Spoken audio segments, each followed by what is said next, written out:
Odi can catch us say Afenyo-Markin, as you Sammy Gyamfi, Erica J, and 2 media platforms, Multimedia Group Limited, and of course, Peace FM. Now, lawyer Martin Kpebu, a legal practitioner, I'll see what same way on the who is saying Shadan Kobabiao. Who say there could be backdoor settlements be eyeing on the Martin Kpebu, I don't know. Now, who more catch them? Goldbod, na your police papa. Now, I say, who's a caucus, me mancophobia twisted, was it there be Goldbod, the real Musi establishing as a M1 in our foreign reserves, M1 stabilizing and Ghana economy is seeding. A 7 that purpose they are the papa. To the who say Goldbod a good policy. On Canada be da. As a 22 billion losses been a question and your unprecedented so on Kai. Name of the Kai and say, yes, Goldbod are the papa. Name of Mummy Shim at the crime losses Kakrabi bar from BOG Aswayano, Nayan Sano. The both full video in a moment right on Sokatwa show. Meso, over subscribe, we are not any bell notification icon video in drop here. Once I feel free to leave your comment in the comment section. I'm share link, now for and you be ashe. Lily Flower Green Clean Solutions and Amigo so Eddie Wadan search and apart when you know clinic company papa I'm a mobile preferences you feel on office church bank institution. I saw them one why come at the slow for number new good screens carry your bejo you may try you pull emfa emao backhomeassist.com aba I'm a Ghana for more on it who project now we are Ghana has a woody hand to me for anywhere we enco share it's a dana who's in the business now who's in assassin episode cotoro or banner was small unya kabaka sano ubuselina unya ubotobi media kwakwachirem but you only hand to me yeah professional group you register Young quality who to me and to Mr. For numbers new good screen and fashions and as a log on to backhomeassist.com, the place you request to see.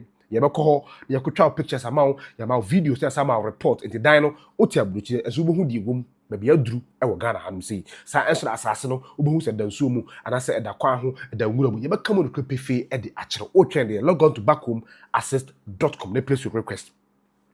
Lawyer Martin Kpebu is a good time to listen to him. On also advancing the agreement, I'll say, Afenyo-Markin see what suits Sammy Gyamfi who is saying, and Shadanya should be a yes. I would put any reasons.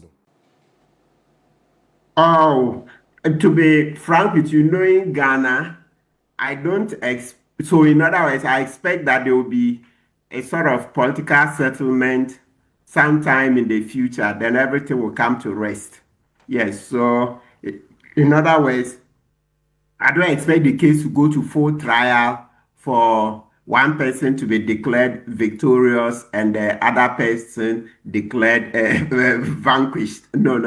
I don't think so. Look, this matter, I really don't see it as any big deal. Rather, you see, on Saturday, on the key points, I kept saying that where we should focus is when I say we, as citizens, we are all part of government, right? Because the people, right? So we should focus on trying to explain that the money was well spent instead of it being seen as a loss. You see how Senior is written the article, the policy, other policy analysts agree that the money was used to achieve a certain purpose to stabilize the cedi so that inflation would be kept low, so that prices of goods and services will be lower. You see, I keep mentioning the matter of the rice. Rice, because it's a very common staple. You see, I keep referencing the way Nituwu was crying on the floor of Parliament because he says the price of rice had gone so low that he was saddled with so much rice he couldn't sell. Right? So we have and many other people have said so. Yes, I take the point that some people say the reduced prices may discourage farmers, etc. That's not the conversation now. But let me quickly say that a farmer who cannot sell his rice or maize goes to the market and has to buy other foodstuffs that are also cheaper. You see, so it's complex. You can't just say because the price of rice or maize have come down, then ipso facto a farmer will not farm. It's a lot more complex.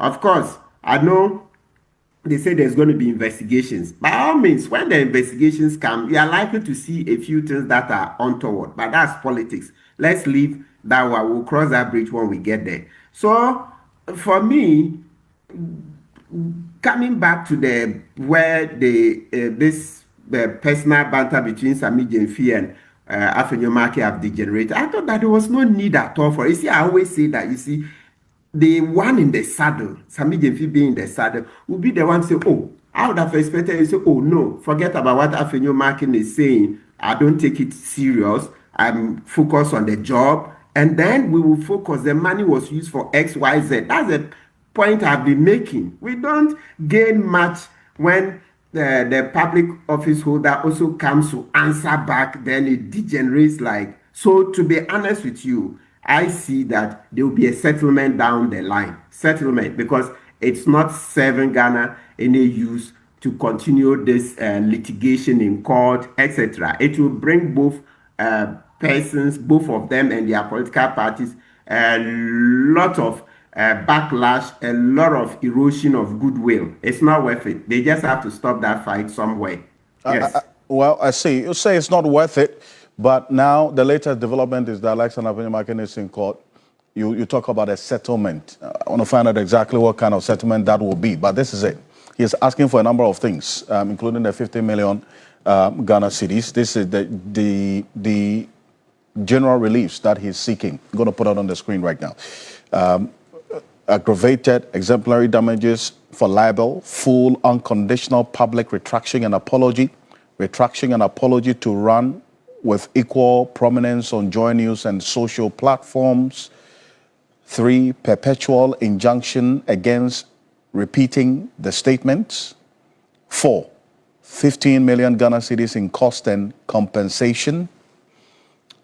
And also a few more, which we'll get into. This is quite a tall list. And Mesano, also the chief, that's the co-chair of the Citizens Movement Against Corruption, Mesano, is also the chair of the African Union Board, Advisory Board on Anti-Corruption as well. He's joining us on Zoom. Mesano, thank you for joining us here on Ghana Tonight. And this is the latest to it. After the OSP took interest in this matter, it appears that this is one that would not just pass as a commentary in the public domain, is it not? It is. I mean, for people in good governance and anti-corruption, the word extortion is a technical term. It suggests that someone is forcibly, by means which are not, the right means, compelling another party to give them cash, assets, resources, something that they do not deserve. It's a serious matter. So from what I said, Mr. Gyamfi owes a responsibility to provide further and better particulars, which should be examined, and let's understand the context within which this allegation is being made.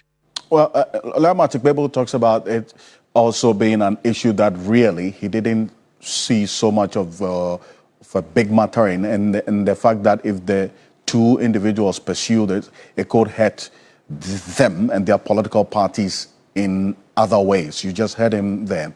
Is it a matter that you think should have just been left to be prosecuted on the altar of the politics of things?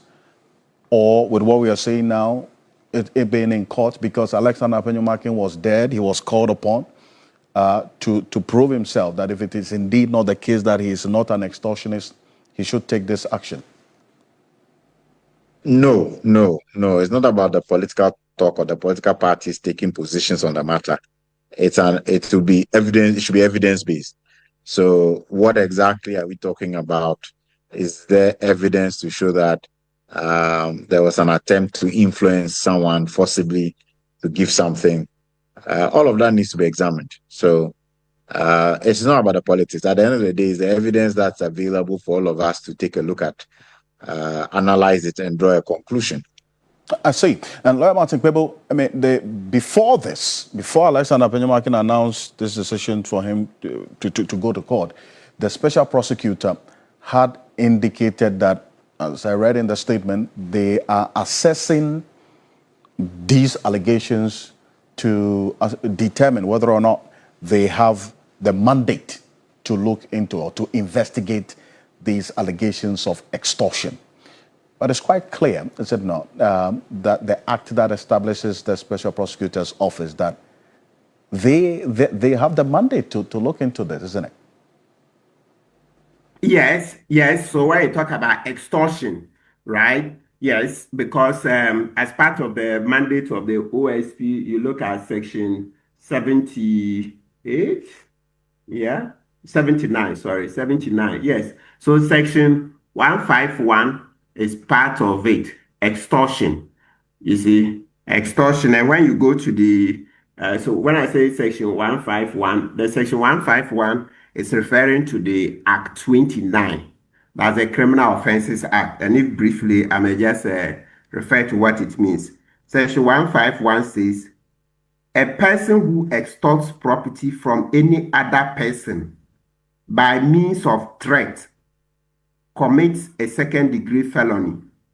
Let's go over. A person who extorts money from any other person by means of threat commits a second-degree felony. Yeah, so when they say the threat here, the law says it's not the threat of physical assault, not that one. So words. So when you use words generally, but not that you beat the person, etc. But when you use words like, hey, if you don't give me this money, I will expose you. If you don't give me this money, I will reveal this to other people. I will publish this story. I will do that. Yes, that's the extortion we are talking about. It doesn't include, I will beat you, I would have macho men waylay you, etc. Okay? Yes. Or I'll cut off your leg, cut off your hands. No, not those ones. Bodily harm, no. Beating the person, no. Any other kind of threat. So maybe you cause him some disadvantage in his business, etc. Yes, those will qualify as extortion. You said, and so the OSP Act Section 79 says that extortion is one of the crimes they can investigate. Yeah. So, but you see that the Apia Dankwa and Solomon Usu petition was sent to the CID, right? But the OSP is allowed under law when they see a story in the newspapers. Yes, they in the public interest, they are allowed to pursue it. But as I have said, look, this area, it's not everything we can say on TV. There's not even much time to explain this extortion area. Let's be careful. You see, but let's mention one point, and then so I hope that the elders in both parties will look at it and solve this matter. Look, the plain truth, Mr. Okansi, is that when in Parliament, etc., usually the government in power reaches out to cushion opposition members so that they tone down on the opposition and putting roadblocks, barriers, torpedoing government business. So usually there's a bit of exchange of money. Let's be very clear so that they will know that it's not as if we are ignorant. Usually, and even Speaker Bagman has mentioned it before, so that things that come before Parliament, usually there's a bit of exchange of money here and there. So this area we are going into, I don't even know, where are you starting? I know you can say, oh, one case at a time, but the way that thing is so complex, I don't think at this time this is something that you really can get into. It's a very complex area, very complex. Yes, so when somebody says that you ask for money so that you will not make noise on your policy, etc., the MPs will tell you, hey, that thing, it goes both ways. Both ways. When one party is in power, to reduce the noise on the other side, usually money and other things are given. I see, but Council, if anything, what you're saying is anything to go by, they call it compulsory arbitration. That's what some people who also have some knowledge of what you are talking about reference as compulsory arbitration, where they put pressure on you, a particular state agency or someone, and then out of pressure, you bow to it and then you go make some payments, allegedly. I mean, if these allegations or these references you make is anything to go by, that's quite worrying, to say the least. And even though you say there's been some acknowledgement, the Speaker has spoken about it, that the allegations of money is being paid to committees in Parliament to look favorably on a particular deal or a particular policy that comes before it. It may be a silent convention, but it's unacceptable. It's illegal, is it not? No, it doesn't. So that's why I'm saying that, you see, so we have to be strategic in the fight we are fighting.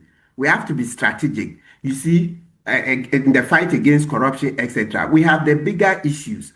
Government, and I'm happy every now and then we should laud President Mahama for the code of conduct of public officers, the fact that there will be publication of the assets. So JM, kudos. That's one of the things I said I will use to judge JM's legacy. So it's good that he's been man enough to allow the provision to go. And so that's a good thing for his legacy. We will sing it forever. So JM, kudos. In the meantime, even though the bill is not been passed, but at least the provision for publication is there. Other things can be done to make it stronger. So the point I'm making is that, you see, the fight against corruption, we've already tabled a number of things that we think those would help, right? So this code of conduct against public, code of conduct for public officers, right? Reverse burden to be able to prove corruption easily, and so many other things. So my point is that, you see, we should finish that first. Otherwise, you leave this, then now we'll concentrate all our attention on going to prove extortion. Don't forget the cash for seats.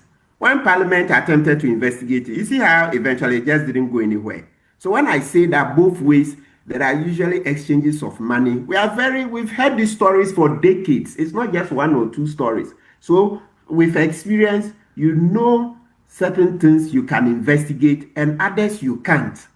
Like the serenity prayer. I see that Mr. Kansi is even your DP. Just this evening, I discovered you put it as your DP. Let's go over it. It says that God should give you the wisdom, okay, to change the things you can change, right? And the wisdom to not change those that you cannot change. That's don't waste your energy. And then most especially, the wisdom to know the difference between the two, the things you can change and those you cannot. So what I'm saying is that it's not on all fours, but I see a parallel argument. What I'm saying is that we have a number of things we've tabled to fight corruption, etc. Let's concentrate on that. When we are done with that, then we can come to the way government in power usually gives opposition MPs some cushioning here and there. Because at this stage, if we leave these things, the things we've already cataloged, and then go chasing this one, then you are all over the place. For now, we can let that one be where it is, okay? And then concentrate on getting the main ones done. The main ones, asset declaration, like I already said, the bill, as it's making its way in Parliament, reverse burden, that's the unexplained wealth, thing, all those other provisions we've asked for. Concentrate, otherwise we lose focus. If you want to go in every direction, touching everything, you lose focus, and at the end of the day, you don't even achieve much. That's my point. I see. Well, so we'll see how this matter will play out. For now, there's a suit that's active and obviously would have to be responded to. So the counsel and the position that you take, we'll see if we'll find favor in the sight of these two persons and their parties. But lawyer, before I let you go very quickly, we've seen a flyer that is attributing a quote to you regarding this particular matter of Goldbod and also the IMF report on this $1.7 billion. You said you've never seen that kind of loss before in your life since you were born. Did you ever make this statement anywhere? No, I haven't. The statement doesn't even, I don't know what it seeks to achieve. Let me read it. It says that throughout my entire life, I've never witnessed this kind of loss by Goldbod. We must not joke with everything. I don't even. It's not coherent at all, and it's attributed to a certain there's a station. I know that station didn't. I didn't even grant an interview to the station in the first place, so I don't even know how this could have been. Attributed to my interview with the station. Of course, I know a station can pick feed from another station, but I don't get the point. Let me repeat. So you see, earlier on I said, this Goldbod matter. For now, me, from where I sit, you see, we comment based on information. So my point is that this policy, as far as I'm aware, was designed in such a way that we'll be able to buy the gold from these small-scale miners, right? And then be able to use it to shore our currency, stabilize the economy. So it's a fiscal policy. You see, so it helps in the way we control prime monetary wise, etc. So it's a good policy from where I sit. And as I said, I can also see that when we do investigations, we'll be able to see how to cut down the loss. So it's good. The conversation is good. As we are talking, we will try to improve. So the way this statement is being made, that's not how I made my point on the key points on Saturday, because I've spoken only once on this matter, and that was on Saturday, 22nd August. All right, Counsel, appreciate you for this. Thank you. Lawyer Martin Kpebu. Private legal practitioner, lawyer Martin Kpebu, and Abusiafo, Motin on Afenyo-Markin, West Sammy Gyamfi, and Erica J. Interesting times ahead. Me, medical price me. I can't wait for the issue to go full trial because Charlie, extortion is their no shit. Nti me me dey OSP abam. Ya na me pesa me kasa ebe because we asakwa court on sense and do can I careful. Me the program no SC enter you better na Janto anka so katwa show mo so for Steve Zandoni. Bye bye.